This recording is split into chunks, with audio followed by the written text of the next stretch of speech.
আসসালামু আলাইকুম রহমতুল্লাহি অবরকাত। সবাই কেমন আছেন? আশা করছি সবাই ভালোই আছেন, আর আমিও আপনাদের দোয়ায় অনেক ভালো আছি। তো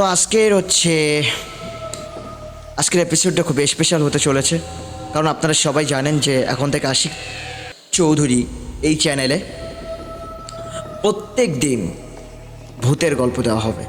আমি জানি আপনারা অনেকে ভূতের গল্প শুনতে পছন্দ করেন। আসলে আশিক চৌধুরীর কাজ হচ্ছে যে অন্য মানুষের জীবনে সত্যিকারের ভৌতিক ঘটনা ঘটে যাওয়া গল্প আপনাদেরকে শোনানো। তো চলুন আজকেও একটা মেয়ের গল্প আপনাদেরকে শোনাবো। আজকের এপিসোড খুবই মনোযোগ সহকারে শুনবেন, আশা করি আপনারা অনেক উপভোগ করবেন। তো আজকের এপিসোডে তানিয়া নামে একটা মেয়ের গল্প আপনাদেরকে শোনাবো। ওর গল্পটা আমি ভিডিও করার আগে আসার আগে আমি পড়ে নিয়েছিলাম। যাই হোক, এখন আমার মতো করে আমি বলবো। অত বড় গল্প বলতে গেলে অনেক টাইমের ব্যাপার, আমি শর্টকাটে বলবো। তানিয়ার খুবই একটা হ্যাপি ফ্যামিলি ছিল। তানিয়া মেয়েটার স্বামী তাকে অনেক ভালোবাসত। তার স্বামী একটা সরকারি চাকরি করত। তো তাকে সরকারি চাকরির জন্য তাকে পোস্ট করা ছিল শহরের পর থাকতো, শহরের পর এখন আর থাকে না। তো তাকে যে কোনো একটা কাজে দেশের বাইরে যেতে হবে তার স্বামী। এই জন্য তার স্ত্রীর জন্য নদীর পাশে একটা ফ্লাইট ভাড়া করে। ওই ফ্লাইটের ভিতরে তানিয়াকে একা থাকতে হবে, এই জন্য সুন্দর একটা ফ্লাইট ভাড়া করে। তানিয়ারও ওই ফ্লাইটটা অবশ্যই পছন্দ হয়েছিল। আর যে ফ্লাইটটা নিয়েছিল ওই বেলকনি থেকে সব কিছু দেখা যেত, আকাশ দেখা যেত, নদী দেখা যেত, বাতাস আসতো, মানে একটা আবহাওয়াটা খুব সুন্দর ছিল, অ্যামেজিং ছিল। তো এই জন্য তানিয়ার রুমটা খুবই পছন্দ হয়েছিল, খুবই লাইক করেছিল। তো এরকমভাবে তানিয়াকে থুয়ে তার স্বামী অস্ট্রেলিয়ায় যাওয়ার প্রস্তুতি নিচ্ছিল। অস্ট্রেলিয়া যাওয়ার আগে তানিয়াকে বলছে যে তানিয়া, তুমি একটু গুছিয়ে থাকো, আমি আসতেছে। তো যাই হোক, অফিসে গেল। অফিসে যাওয়ার পর তার স্বামী ফাইনালি বাসায় চলে আসে। তো বাসায় এসে তার স্বামীর হাতে একটা ব্যাগ দেখতে পায়, একটা শপিং ব্যাগ। ওই শপিং ব্যাগের ভিতরে একটা শাড়ি ছিল। তো ওই শাড়িটা দেখে তানিয়া খুব খুশি হয়েছে যে আমার জন্য তুমি শাড়ি নিয়ে এসেছো। আসলে এটা প্রত্যেকটা স্ত্রী চায় যে তার স্বামী তার জন্য ছোটোখাটো যে কোনো কিছু একটা নিয়ে যাক, গিফট করুক, খুশি হয় ছোটোখাটো জিনিস। তো তাই ওইটা দেখে তানিয়া খুব খুশি হয়েছিল যে আমার জন্য তুমি এই শাড়ি নিয়ে এসেছো, আমি অনেক খুশি হয়েছি, অনেক মজা আনন্দ করতেছে। এবং কিছুক্ষণ পর তার স্বামী বলে উঠলো, দেখো আমার অফিসে একটা মেয়ে চাকরি করে, সাদিয়া নামে একটা মেয়ে চাকরি করে, ওই মেয়েটা তোমাকে এই শাড়িটা গিফট করেছে। এইবার তানিয়ার মনটা ভেঙে যায় এই কথা বলার পর। তার মানে তুমি আনোনি, এটা ওই মেয়ে দিয়েছে? হ্যাঁ, ওই মেয়ে দিয়েছে। তবে সাদিয়ার নাম শুনে তানিয়া রীতিমতো অবাক হয়ে যায়, কারণ এর আগে ওই সাদিয়ার নামে অনেক কিছু শুনতো। ওই সাদিয়া নাকি তার সাথে চাকরি করতো। সাদিয়া তাকে অনেক কয়েকবার প্রপোজ করেছিল তার হাজব্যান্ডকে। প্রপোজ করার পর আমার হাজব্যান্ড, মানে ওর হাজব্যান্ড সরকারি কোনো মেয়েকে পছন্দ করতো না, এই জন্য তাকে রিজেক্ট করেছে, তাকে ইগনোর করতো। তো ওই সাদিয়া শাড়ি দিয়েছে। তবে অদ্ভুত ব্যাপার হচ্ছে, শাড়ির ভিতরে কি যেন একটা লেখা, অদ্ভুত টাইপের একটা লেখা। ওই লেখাটা মানে একটা অদ্ভুত লেখা, যা পড়া যায় না, ভয়ঙ্কর একটা লেখা। তো তানিয়া এই লেখাটা দেখে যে রক্তের মতো লেখা। তো ওই লেখাটা মোছার জন্য অনেক চেষ্টা করেছে, ধুয়েছে সাবান দিয়ে কত সুন্দর করে, ঘন্টার পর ঘন্টা ওয়াশরুমে নিয়ে, কোনো কাজ হয় না, কিছুতেই ওই লেখাটা মোটে ওঠেই না। তো তার স্বামী তাকে বলল যে তুমি গুছিয়ে নাও, আমি যাওয়ার আগে তোমাকে একটা ট্রিট দিয়ে যাব, তোমাকে একটু ঘুরতে নিয়ে যাব। তো তানিয়া সাজুগুজু করে রেডি, ওই শাড়িটা পরে। তানিয়া যখন ওই শাড়িটা পরলো, ওই শাড়ির ভিতরে ছিল অদ্ভুত রকমের একটা কাহিনী। শাড়িটা যখন পরলো, তখন বাজে রাত প্রায় 8টা, 8:30 বাজে। তখন ওই বিল্ডিংয়ের নিচে একটু হাঁটাচলা করতেছে, নদীর পাশে যে হাঁটাচলা করতেছে। কেমন যেন রাত 8টা 8:30টার দিকে তানিয়ার অনেক ঘুম পাচ্ছে, প্রচুর পরিমাণ ঘুম পাচ্ছে। এখন তানিয়া কি করবে কিচ্ছু বুঝতে পারছে না, কিচ্ছু না। তো তার স্বামীকে বলতেছে, দেখো আমার তো খুব ঘুম পাচ্ছে, আমি এখন কি করব। তো তার হাজব্যান্ড বলতেছে, আচ্ছা ঠিক আছে, নদীর পাশে একটা বোট ছিল, একটা ট্রলার ছিল, ওই ট্রলারের ভিতরে ঘুমের জন্য ব্যবস্থা করে দিল। তার ওয়াইফ তানিয়া এখানে ঘুমিয়ে পড়ল। অদ্ভুত ব্যাপার হচ্ছে এটা, তানিয়া ঘুম থেকে উঠে দেখে তার সমস্ত শরীরে নালানো, কে যেন নালিয়ে রেখেছে তার শরীরে, সমস্ত শরীরে। শুধু তাই নয়, প্রচুর পরিমাণ গন্ধ, একটা বিচ্ছিরি একটা গন্ধ। তো তানিয়া এই দৃশ্য দেখে অবাক হয়ে গেল। মানে ওই শাড়িটা পরার পর থেকে কেমন যেন অদ্ভুত জিনিসপত্র দেখতে পাচ্ছে, তার অদ্ভুত রকমের কাহিনী তার সাথে ঘটতেছে। তো সে তার স্বামীকে ডেকে বলে যে, আচ্ছা তুমি কি এখানে এসেছিলে আমি ঘুমানোর পর? বলে, না, তুমি যাতে ভালোভাবে ঘুমাতে পারো ওই জন্য আমি পাহারা দিচ্ছিলাম তোমাকে, আমি দেখতেছিলাম যাতে তোমার কোনো সমস্যা না হয়, তোমার কোনো প্রবলেম না হয়। এইবার তানিয়ার মাথার ভিতরে হাজার রকমের প্রশ্ন ঘুরপাক খাচ্ছে, তাহলে কে হতে পারে এখানে, কে আসতে পারে? এবার তানিয়া খুবই আপসেট হয়ে গেল, খুবই মন খারাপ। এখন তার স্বামী পরের দিন অস্ট্রেলিয়া যাওয়ার জন্য রেডি হচ্ছে, অস্ট্রেলিয়ায় চলে গেছে অলরেডি, যেখানে যাচ্ছে সেখান থেকে আসতে প্রায় 7-8 দিন লাগবে। তো আস্তে আস্তে তখন তার স্ত্রী তানিয়া বলতেছে যে, তাহলে এই 5-6 দিন আমি একাই থাকতে হবে। তানিয়া আবার পরীক্ষার জন্য প্রস্তুতি নিচ্ছিল, ভার্সিটিতে পড়তো, তো সে আবার পরীক্ষার জন্য প্রস্তুতি নিচ্ছিল। প্রস্তুত নেওয়ার জন্য তার অনেক রাত পর্যন্ত পড়া লাগতো। তো যাই হোক, সে হঠাৎ করে দেখে যে তার জানলা দিয়ে একটা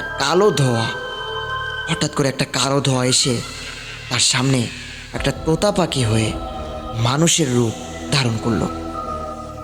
হঠাৎ যখন মানুষের রূপ ধারণ করলো, তানিয়ার এই দৃশ্য দেখে কি করবে, তার তো কেউ নাই আশেপাশে, কাকে ডাকবে, সে কি করবে? সে বিভিন্ন সূরা কেরাত পড়তেছে, তার যা যা জানা সব কিছু পড়তেছে।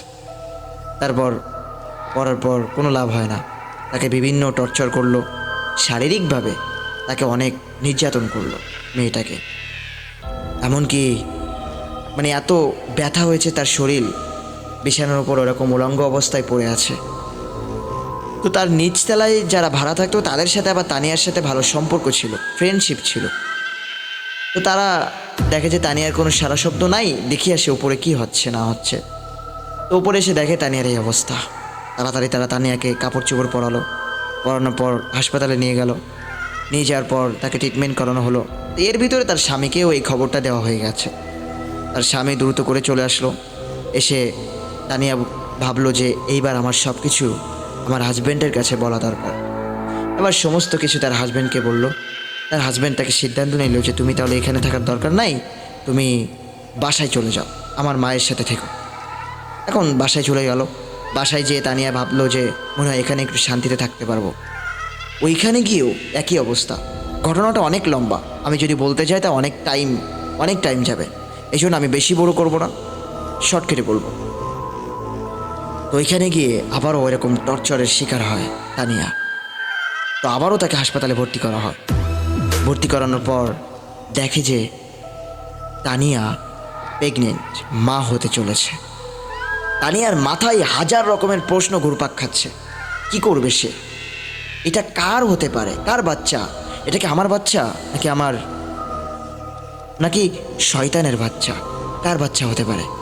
এরকমভাবে বিভিন্নভাবে ঘুরপাক খাচ্ছে তার, বিভিন্নভাবে। সে কি করবে ভেবে উঠতে পারছে না। সে কোনো কিছু না ভেবে তার মায়ের বাড়ি চলে যায়। মায়ের বাড়ি কিছুদিন থাকে। সাদিয়ার প্রেগনেন্টের বয়স 3 মাস হয়েছে, কিন্তু 3 মাস হয়েছে দেখলে মনে হয় 9 মাস হয়ে গেছে, কিছুদিন পর ডেলিভারি হবে এরকম মনে হচ্ছে।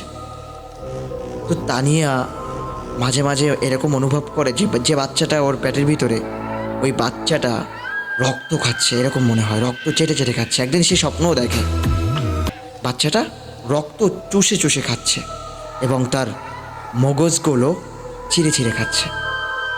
এখন এই দৃশ্য দেখে তানিয়া ভয়ে লাফিয়ে উঠল। লাফিয়ে ওঠার পর তানিয়া এবার বিভিন্ন রকমের কবিরাজ খোঁজ করতে থাকে। কবিরাজ খোঁজ করতে থাকার পর অনেক কবিরাজ খোঁজ করে, তার মনের মতো কবিরাজ পায় না। তো লাস্ট পর্যায়ে একটা লোক একটা কবিরাজের ঠিকানা দিল যে তুমি এই কবিরাজের এখানে যাও, এই কবিরাজ অনেক পারদর্শী, এই কবিরাজ তোমার জন্য অনেক বেটার হবে, তুমি এই কবিরাজের এখানে যাও। ফাইনালি তানিয়া ওই কবিরাজের এখানে যায়। ওই কবিরাজের এখানে যখন যাবে, যখন নামলো, তাকিয়ে দেখে ওই কবিরাজের বাড়িটা অনেক পুরনো বাড়ি, অনেক পুরাতন বাড়ি। ও তানিয়া ওই কবিরাজের ধারে গেল। কবিরাজের ধারে যাওয়ার পর বলতেছে যে সরি, এ করিস না, হাত দিস না। তো তানিয়া ওই কবিরাজের ধারে যখন গেল, তখন কবিরাজ বলতেছে যাও, ওই রুম আছে, ওই রুমের ভিতরে যেয়ে তুমি বসে পড়ো। তো রুমের ভিতরে যে বসে পড়লো। কিছুক্ষণ পর কবিরাজ তানিয়ার ধারে গেল, যে তানিয়ার সাথে যা কিছু ঘটেছে সব কিছু এক মাথা থেকে সব কিছু বলে দিল। তানিয়ার কিছু বলা লাগলো না, উনি সব কিছু বলে দিল। তো তানিয়াকে বলতেছে, দেখো তানিয়া, তোমাকে যে শাড়িটা গিফট করেছিল, ওই শাড়িতেই যত রকমের প্রবলেম ছিল, ওই শাড়িটাই হচ্ছে মেন সমস্যা। ওই শাড়িটা ছিল একটা কালো জাদু, একটা শয়তানের তোমাকে টার্গেট করে দেওয়া হয়েছিল। তো যাই হোক, এই তানিয়াটা কেঁদে কেঁদে বলে যে আচ্ছা, তাহলে এর থেকে কি বাঁচার কোনো উপায় নাই? এর থেকে কি আমাকে বাঁচাতে পারবেন না? অবশ্যই পারবো, কেন পারবো না? বাঁচানোর মালিক হচ্ছে আল্লাহ। তুমি কোনো টেনশন করো না, মঙ্গলবারে আমি যে একটা লিস্ট করে দিচ্ছি, এই লিস্ট অনুযায়ী এই মালগুলো নিয়ে আসবা, আর মঙ্গলবারে সন্ধ্যা হওয়ার আগে তুমি আমার নিকট চলে আসবা, সব কিছু সমাধান হয়ে যাবে। ঠিক সাদিয়া ওই সব কিছু মানে অনেক কিছু লিখে দিয়েছিল, মনে করেন একটা কালো ছাগলও লিখে দিয়েছিল। কালো ছাগল নিয়ে যা কিছু আসবাবপত্র যা লাগে নিয়ে মঙ্গলবারের সন্ধ্যার আগে আবার তার মা বাপকে নিয়ে চলে গেল। যে এখন বিভিন্নভাবে কবিরাজ তার কাজ করলো, শয়তানকে হাজির করলো, হাজির করে বলল যে তুমি কেন মেয়েটাকে কষ্ট দিচ্ছ? বলে যে আমি হচ্ছে সবার প্রভু, আমি ভগবান, মানে একটা শয়তান, নাফরমান, মুশরিক, ঠিক আছে। তো যখন এই কথা বলল, তখন ওই কবিরাজ মেজাজ খারাপ হয়ে গেলো। তার ওই কবিরাজ কী যেন একটা মিনমিন করে পড়লো। তানিয়া ভাবলো যে কোরআনের আয়াত পড়তেছে, কোরআনের আয়াত পড়ে বিভিন্ন অংশ থেকে আয়াত পড়ে ফু দিল। ফু দেওয়ার পর ওই আতপ চাউল নিয়ে গিয়েছিল, আতপ চাউল তার নিকট মারতেছিল আর বলতেছিল যে তুমি যাবে কবে? বলে আমি যাব না। তখন ওই যে শয়তান বলে যে আমি যদি বেশি শক্তিশালী হয়ে থাকি তাহলে আজকে তোকে আমি মেরে ফেলবো, আর তুই যদি বেশি শক্তিশালী হয়ে থাকিস তাহলে আমাকে মেরে দেখা। যখন এই কথা বলল, কবিরাজের মেজাজ খারাপ হয়ে গেল, আর ওই শয়তানটাকে ওই ছাগলের ভিতরে নিয়ে গেল। ছাগলের ভিতরে নিয়ে যেয়ে ছাগলটাকে আল্লাহ আকবার বলে জবাই দিয়ে দিল, আর একটা গোলাপ জল ওকে খাওয়াইয়ে দিল তানিয়াকে। খাওয়াই দেওয়ার পর ওই যে পেটে যে সন্তান ছিল, ওই সন্তানটা বেরিয়ে আসলো, যে শয়তান ছিল ওই শয়তানকেও পুড়িয়ে দেওয়া হলো। সেখান থেকে তানিয়ার জীবন মানে সব কিছু সলভ হয়ে গেল। তানিয়া পুরো একদম ফ্রেশভাবে জিন্দেগি পার করলো। এখন তানিয়া 2 সন্তানের মা, এখন শান্তিতে আছে। যাক, আজকের এপিসোড এই পর্যন্ত ছিল। ভালো থাকবেন সবাই, আর এরকম ধরনের গল্প পাওয়ার জন্য অবশ্যই আশিক চৌধুরী চ্যানেলটা সাবস্ক্রাইব করে পাশে থাকবেন। আর আপনাদের লাইফে যদি এরকম সত্যিকারের কোনো ঘটনা ঘটে থাকে অবশ্যই কমেন্ট করবেন, আর আমার ফেসবুক আইডি দেওয়া থাকবে, অবশ্যই আইডিতে আমাকে নক করলে আমি অ্যান্সার দিব, আর আপনাদের ঘটনা পাঠাতে পারেন। আপনাদের অনুযায়ী আমি ঘটনা বলার চেষ্টা করব। বিদায় নিচ্ছি এখন, ভালো থাকবেন সবাই।